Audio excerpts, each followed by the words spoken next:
15 সালে একে গুলি করে বেড়ে দেয়, সে কত 2024 সালে মেম্বার আছে? মানে সে কি এ থেকে মরা মানুষ জ্যান্ত হয়ে ফিরে? দিলীপ সরকার তো 2016 সালে মরে গেছে, জ্যান্ত হয়ে কবে 2024 সালে চলে এলো? মমতা ব্যানার্জি চুরি করেছে তাই চোর, এই দুর্নীতি মমতা ব্যানার্জি করেছে।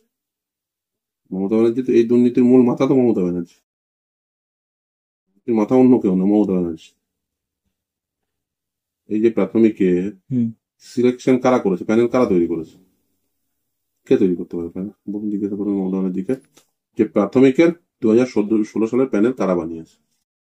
ভাবুন একবার, একটা সরকারি প্রতিষ্ঠানের কনফিডেন্সিয়াল সেকশন হচ্ছে একটা কোম্পানি, মানে কালীঘাটের এক কোম্পানি, চার্টার্ড অ্যাকাউন্টেন্ট ফার্ম। ওখানকার 4টে লোক, বোর্ডের প্রেসিডেন্ট যে তৃণমূলের এমএলএ ছিল, সবাই মিলে তুলেছে।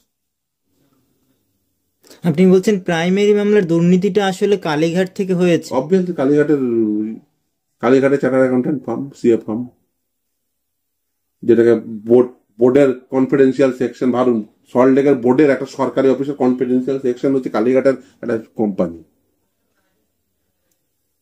সিবিআই তদন্ত করছে। সেই কোম্পানি চুরি করতে পারে, বোর্ডের যারা রয়েছেন তারা চুরি করতে পারেন। আপনি বলছেন সরকারি কাজ কোম্পানি দিয়ে হবে না? আপনি বলছেন মমতা বলা আছে যে প্যানেল পাবলিশ করতে হবে। কে প্যানেল পাবলিশ করেছে? মমতা ব্যানার্জিকে জিজ্ঞাসা করুন, কে প্যানেল পাবলিশ করেছে? ডিপিএসসি প্যানেল পাবলিশ করেছে। আপনি বর্ধমান ডিপিএসসির আপনি বলুন যে এতে প্যানেল হলে তো একটা নাম থাকবে, নামের লিস্ট থাকবে। ডিপিএসসি তো সেই একটা মিটিং করে যে এই প্যানেল অ্যাপ্রুভ করলাম। এর আগে দেখবেন বামেদের আমলে প্যানেল অ্যাপ্রুভ হতো, সে রেকর্ড ওই ডিপিএসসি তেই আছে, বর্তমান ডিপিএসসি তেই আছে। 2009 সালের প্যানেল, 2006 সালের প্যানেল, বলছি বামেদের আমলের প্যানেল, সব দেখবেন ডিপিএসসি তে অ্যাপ্রুভ করা আছে। মমতার আমলের একটা প্যানেল ডিপিএসসি অ্যাপ্রুভ পাবেন না আপনি। এই 2016টা তো বটেই। কেন?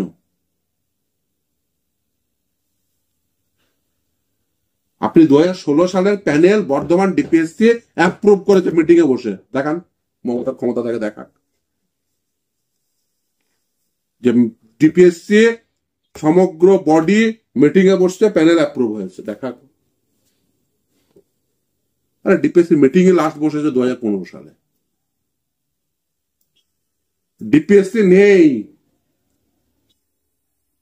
ডিপিএসসি বলে শুধু ঢপ মারে। কোন ডিপিএসসি নেই, শুধু চেয়ারম্যান আছে।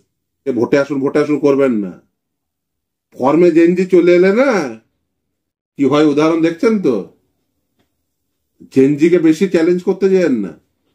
সবাইকে যদি বলেন ভোটে আসো 31 লাখ, যদি কালকে এসএসসি তে 31 লক্ষ ছেলে মেয়ে পার্টিসিপেট করেছে 4টে নিয়োগ প্রক্রিয়ায়, কালকে যদি ওরা বলে হ্যাঁ ভোট দেখছি, কবে 2026 সাল আসবে, অতদিন কেন ওয়েট করবো, নে চল।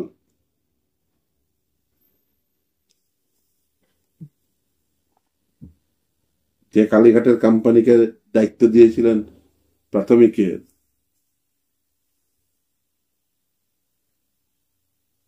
চল একবার দেখি, ভয়ঙ্কর হবে। এই একই কথা আজকে বলেছেন যারা 2022 সালে টেট উত্তীর্ণরা, যে আমরা কিন্তু শুরু ট্রেলার দেখালাম, বিধানসভায় গিয়ে ট্রেলার দেখালাম। গণতন্ত্রের স্বাভাবিক নিয়ম আছে, ক্ষমতার পেয়েছেন, ক্ষমতার অপব্যবহার করবেন, দুর্নীতি করবেন। যে পরিমাণ দুর্নীতি করেছে, জনগণ যে কোনো সময় যে কোনো সিদ্ধান্ত গ্রহণ করতে পারে। এটা সরকারি প্রতিষ্ঠানে নিয়োগ হবে, বাইরে একটা সংস্থা সব করছে। মানে প্যানেল দেখেছেন 2016 সালের প্যানেল কোথায় আছে? ডিপিএসসি নেই, ডিপিএসসির মিটিংই হয়নি। আপনি যে কোনো ডিপিএসসি চলে যান, বলুন 2016 সালের প্যানেল কোন ডিপিএসসির কোন মিটিং এ সেটা অ্যাপ্রুভ হয়েছে। প্যানেল হলে তো প্যানেল অ্যাপ্রুভ হবে। ডিপিএসসি মানে বোঝেন, ডিপিএসসি মানে কি? ডিপিএসসি মানে 44 জনের একটা বডি, 44 জন থাকবে।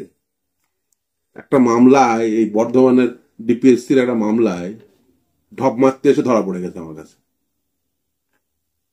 যে ডিপিএসসি আছে, যে একটা বলছে ডিপিএসসি তে কে কে থাকে, ডিআই, থেকে শুরু করে এমএলএ, কাউন্সিলর, পঞ্চায়েত সমিতির মেম্বার, প্রতি 4 বছর একটা ডিপিএসসি মানে আয়ুষ্কাল, 4 বছর পরে নতুন মেম্বার। কারণ ইন দ্য মিন হয়ে যদি পঞ্চায়েত সমিতি ধরুন 2 মেম্বারের যদি সময়কাল শেষ হয়ে গেল, তাহলে নতুন মেম্বার আসবে, ক্যাজুয়াল ভ্যাকেন্সি তৈরি হলে তার পেপার করতে হবে, গ্যাজেট করতে হবে। কোনো গ্যাজেট কিছু করেনি, ডিপিএসসি মিটিংই হয় না। প্যানেল যদি ডিপিএসসি পাবলিশ করে তাহলে কোনো মিটিং এ তো সেই প্যানেলটা অ্যাপ্রুভ হবে, কোনো মিটিং হয়নি। কোন মিটিং এ কোন ডিপিএসসি কোন মিটিং এ প্যানেল অ্যাপ্রুভাল হয়েছে দেখাতে পারবে? ওই কালীঘাটের চার্টার্ড অ্যাকাউন্ট্যান্ট ফার্মে প্যানেল তৈরি হয়েছে, সেটা ওই চেয়ারম্যানের কাছে পাঠিয়ে দিয়েছে। চেয়ারম্যান কারা?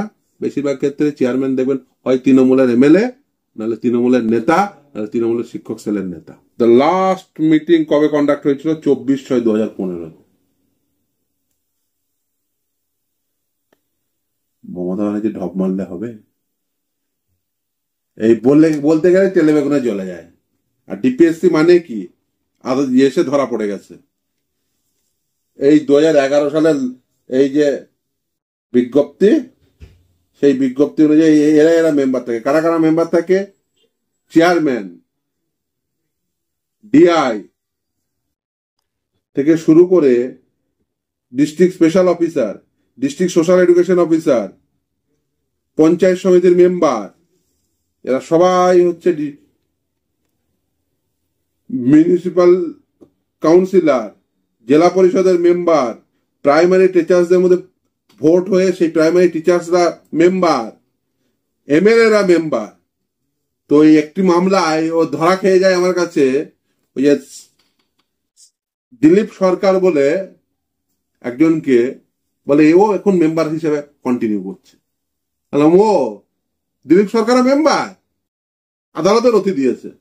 তাই দেখুন নথি, আমি যখন ধরি, এ তো 2015 সালে একে গুলি করে বেড়ে দেয়। সে কত 2024 সালে মেম্বার আছে? মানে সে কি এ থেকে মরা মানুষ জ্ঞান তো ফিরে এলো নাকি? মানে ভোটার তালিকায় যেরকম হ্যাঁ, ডিপিএসসি এর মেম্বারের 2 নম্বরই। এই দিলীপ সরকার কত সাল থেকে মৃত মানুষ এসে নিয়োগ করে দিচ্ছে, ঢপবাজি করে। অ্যাকচুয়ালি তাই হবে। Former CPIM MLA shot dead in West Bengal. Dilip Sarkar, a former MLA of CPIM who was overseeing the campaign for the rural polls in West Bengal, was shot dead at Kulpi in the Asansol subdivision and Bardhaman district on Sunday. এই খবরটা হচ্ছে 7 June 2016। দেখতে পাচ্ছেন, 2016 সালে মারা গেছেন তিনি, নিয়োগ দিয়েছেন প্রাইমারিতে। ঢপ দিয়ে বলছে যে এরা এখনো মেম্বার হিসেবে কন্টিনিউ করে। অন্য একটা মামলায় বলেছে। সেই ঢপ দিতে গিয়ে আমার চোখে পড়ে যায় যে তো ঢপ দিচ্ছে যে গোটা পশ্চিমবঙ্গের ডিপিএসসি বলে কিছু নেই। এই যে বলছে ডিপিএসসি প্যানেল পাবলিশ, ডিপিএসসি থাকলে তো প্যানেল পাবলিশ করবে। ডিপিএসসি তো নেই। কে আছে? চেয়ারম্যান আছে। চেয়ারম্যান কে? তৃণমূলের এমএলএ। চেয়ারম্যান কে? তৃণমূলের নেতা। চেয়ারম্যান কে? তৃণমূলের শিক্ষক নেতা। এবার যদি ধরুন এই ওরা কেন এটা রাখেনি জানেন তো? দুর্নীতি করবে বলে। এই কোটা ডিপিএসসি রাখলে কি হবে? পঞ্চায়েত সমিতির 2 মেম্বার, এই যে টিচারদের মধ্যে ইলেকশন হলে 2 বিজেপি, 2 সিপিএম থাকবে। এবার যেই প্যানেল ফেলাবে ওই ডিপিএসসির মিটিং এ, তখন বলবে আরে ও এ তো অমুকের বেটা, এ তো পরীক্ষায় বসেনি, কি করে চাকরি পেল? আর তার আগে তো ওরা পয়সা তুলে নিয়েছে, কলকাতায় পয়সা তুলে নিয়েছে। আগেই নিয়োগ হতো জেলাওয়ারি, সেই জেলাওয়ারি নিয়োগটাকে কলকাতায় আনা হলো কেন? সেন্ট্রালি পয়সা তুলবে বলে। ডিপিএসসি ওয়াইজ নিয়োগ হতো। এই 44 জনের বডি সবাই বসে ডিসিশন নিত কবে বিজ্ঞপ্তি হবে। প্যানেল পাবলিশ হতো, তারা প্যানেল আগে অ্যাপ্রুভ করত। এই পঞ্চায়েত সমিতির মেম্বার, কাউন্সিলর, টিচারদের মধ্যে থেকে ইলেক্টেড হয়ে তারা এসব উঠিয়ে দিয়েছে মমতা ব্যানার্জি। কেন? শুধু একটা করে চেয়ারম্যান মাথায় বসিয়ে দিয়েছে। কোন টিপিএসসি মিটিং হয় না, কোন টিপিএসসি নেই। না দাদা, আমার একটা ছোট প্রশ্ন রয়েছে। দুর্নীতি একটা হয়েছে, একটা ডেমোক্রেটিক বডি ছিল, সেটাকে নষ্ট করে শুধুমাত্র একজনকে বসিয়ে এই শিক্ষা ব্যবস্থার 12টা বাজিয়েছে। কিন্তু একটা 44 জনের বডি থাকতো প্রতিটি জেলায় জেলায়, তৃণমূলের মধ্যেও তো দুটো ভালো ভালো মানুষ থাকতে পারতো। সব কটা যদি তৃণমূলও হতো, অসুবিধা কি ছিল? সেই যেতে অবজেকশন দিলে তো মুশকিল হবে, বাজার থেকে টাকা তোলা যাবে না। টিচারদের মধ্যে রিপ্রেজেন্টেটিভ হয়ে ইলেকশন করলে, টিচার্স রিপ্রেজেন্টেটিভ থাকলে 2 নম্বরই করা যেত না। এটা করেছে কিসের জন্য? দুর্নীতি করবে বলে, এই উদ্দেশ্য করা হয়েছে। আপনি তো আইন জানেন, বিভিন্ন মামলা করেন, কিন্তু এই যে মমতা বন্দ্যোপাধ্যায়কে চোর বলছেন, আপনার কাছে নিশ্চয়ই এই প্রমাণ তো আছে। এই তাহলে তো আপনি মমতা ব্যানার্জির নামে, মুখ্যমন্ত্রী মমতা বলো বলো না। বন্দ্যোপাধ্যায়ের নামে একটা মামলা আপনি কেন করছেন না? ওকে তো দেখিয়ে দিয়েছি, সিবিআই তদন্ত করে দিয়েছে, সিবিআই ধরছে না। সিবিআই তদন্ত করে কালকে ডাকতে পারে, কালকে ডাকতে পারে। শুধুমাত্র ফেস টাইম কলের জন্য মমতা ব্যানার্জিকে জেলের বাইরে রেখে, শুধু ফেস টাইম কলের জন্য। ওকে জিজ্ঞাসা করবেন যে ওর ফেস, ও ফোনটা নিয়ে শুধু কাকে কাকে ফেস টাইম করে, ফেস টাইম কলে কারা কারা কার কার সাথে কথা বলে। একটা এখানে তখন এখন বাজার থেকে টাকা উঠবে না, একটাই কারণে নিয়োগ দেবে না, বাজার থেকে এখন কেউ টাকা দেবে না। না, নিয়োগ হচ্ছে না তো আপনারা একটা করে পিল খেয়ে বসে থাকেন আদালতে গিয়ে, তাই মমতা ব্যানার্জি বলছেন। ও জানেই না সার্ভিস ম্যাটারে পিল লাই করে না।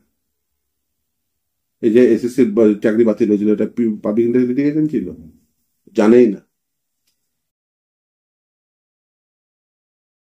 একটি অর্ডারে বলেছিল এটা পাবলিক ইন্টারেস্ট, সেটার এলিমেন্ট রয়েছে।